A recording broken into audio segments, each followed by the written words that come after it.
Every evening at exactly 6:47 p.m., Maya noticed him sitting on the same bench outside the subway station. Oh, elderly man with weathered hands and a thin jacket, clutching a small paper cup. While thousands of commuters rushed past without a second glance, something about his quiet dignity made her stop.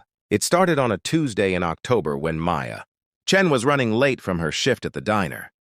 Her feet ached, her uniform smelled like grease and coffee, and her bank account had exactly $43 until Friday. But when she saw him shivering in the autumn wind, she couldn't just walk by. She dropped the $5 bill she'd been saving for dinner into his cup and smiled. He looked up with startling blue eyes and said simply, "Thank you, miss. God bless you." That night, Maya ate instant ramen in her cramped studio apartment, but she slept soundly. The next evening, he was there again. And the evening after that, Maya found herself looking for him, this silent fixture in the chaos of the city. She learned his schedule matched hers. He arrived around 6 and stayed until dark. Some nights she could only spare $1 or two. Other nights, when tips were good, she'd bring him a sandwich from the diner, wrapped carefully in foil. He always accepted with the same gentle gratitude, never asking for more, never explaining his circumstances. "What's your name?" she asked one evening in November as she handed him a cup of hot coffee. "Robert," he said, his voice raspy but kind. "And yours?" "Maya, it's nice to officially meet you, Robert." He smiled then, a real smile that crinkled the corners of his eyes. "The pleasure is mine, young lady. You remind me of someone I used to know." Maya didn't pry. She'd learned from her own struggles that sometimes people's stories were too heavy to share with strangers. She'd come to America from Taiwan at 19 with nothing but determination and a suitcase. 7 years later, she was still fighting for every inch of stability, still sending money home to her mother, still dreaming of the day she could afford to go back to school. She understood that life could strip away everything you thought you had, leaving you grateful for the smallest kindnesses. As the weeks passed, their brief encounters became the brightest part of Maya's day. Robert never spoke much about himself, but he listened intently when she talked. She told him about her dreams of becoming a nurse, about her mother's arthritis back home, about the regular customers at the diner who treated her like she was invisible. He nodded with understanding, occasionally offering a word of encouragement that felt surprisingly profound. "Kindness is never wasted," he told her once. "It always finds its way back to you, even when you least expect it." December brought bitter cold to the city. Maya started bringing Robert an extra blanket she'd found at a thrift store and thick socks she'd bought on clearance. He accepted these gifts with tears in his eyes that he quickly blinked away. She noticed he looked thinner, more fragile. The worry kept her up at night. One particularly freezing evening, Maya found Robert's bench empty. Panic seized her chest. She waited for 20 minutes, stamping her feet against the cold, scanning every face that passed. Where was he? Was he sick? Had something happened? She'd never gotten his phone number, never knew where he went when he left that bench. She'd never even asked his last name. For 3 days, the bench remained empty. Maya felt the absence like a physical ache. She hadn't realized how much those brief moments had meant to her until they were gone. On the 4th day, she made a decision.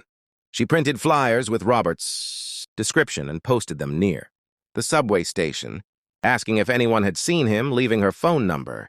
Her co-workers at the diner thought she was crazy, wasting time and money on a homeless man she barely knew. "He's not just a homeless man," Maya said quietly. "He's a person. He's my friend." A week before Christmas, Maya's phone rang at midnight. The voice on the other end was professional and unfamiliar. "Is this Maya Chen? You posted a flyer about Robert Hendricks?" Her heart hammered. Yes, is he okay?" "Mr. Hendricks is in the hospital at Mount Sinai. He's stable. But he's been asking for you. He said you'd be worried." Maya took a cab she couldn't afford and arrived at the hospital in 30 minutes. A nurse directed her to a private room on the 8th floor. Surprisingly nice for someone she'd assumed had no resources. When she pushed open the door, she found Robert sitting up in bed, looking small but alert. His face lit up when he saw her. "Maya," he said warmly, "I'm sorry I worried you. What happened? Are you all right?" She rushed to his bedside, taking his hand. "Pneumonia. Foolish of me to stay out in that cold. But I'm recovering." He paused, studying her face. "You came looking for me." Of course I did. I was terrified something had happened to you. Tears pricked her eyes.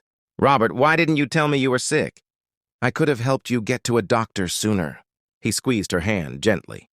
Maya, there's something I need to tell you. Something I should have told you months ago. The door opened, and a woman in an elegant coat entered, followed by a man in an expensive suit. They had Robert's eyes. Father, the woman said softly. We brought your things. Maya looked between them, confused. Robert sighed. Maya, these are my children, Elizabeth and James, and I'm not what you thought I was.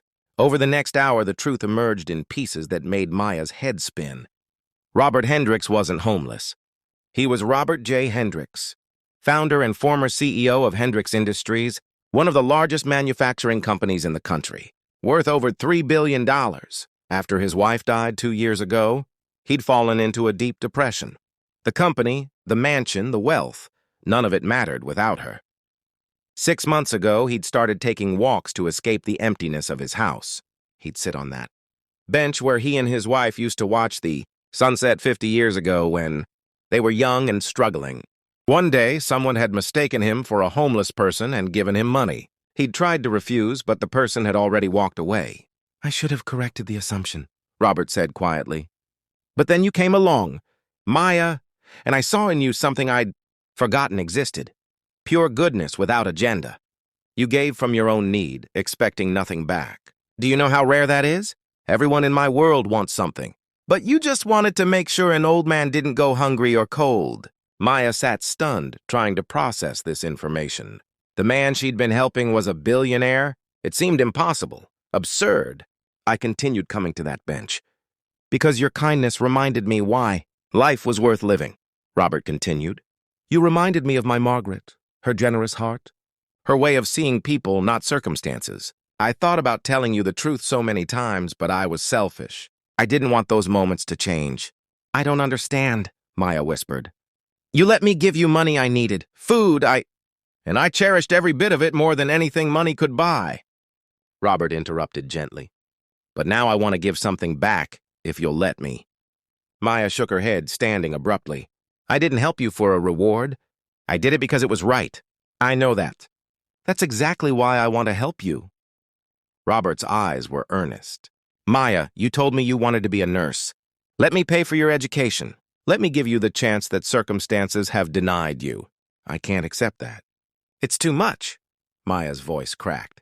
It's not enough, Robert said firmly. You gave me something far more valuable. You gave me back my faith in humanity. You gave me a reason to wake up in the morning. Please let an old man repay a debt he can never truly settle. Maya stood at the hospital window, looking out at the city lights, tears streaming down her face. She thought of her mother working despite her pain. She thought of every double shift, every skipped meal, every dream deferred. She thought of Robert on that bench and how she'd never once regretted stopping. Finally, she turned back to him. Only if you promise me something. Anything.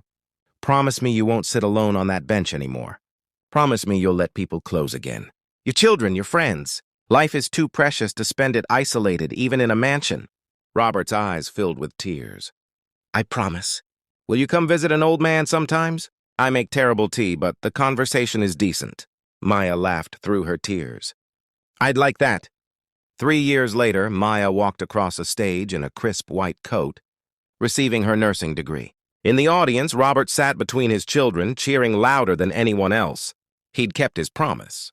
His home was no longer empty, but filled with family dinners, game nights, and laughter. Maya had kept hers, too, visiting every Sunday for tea that gradually improved.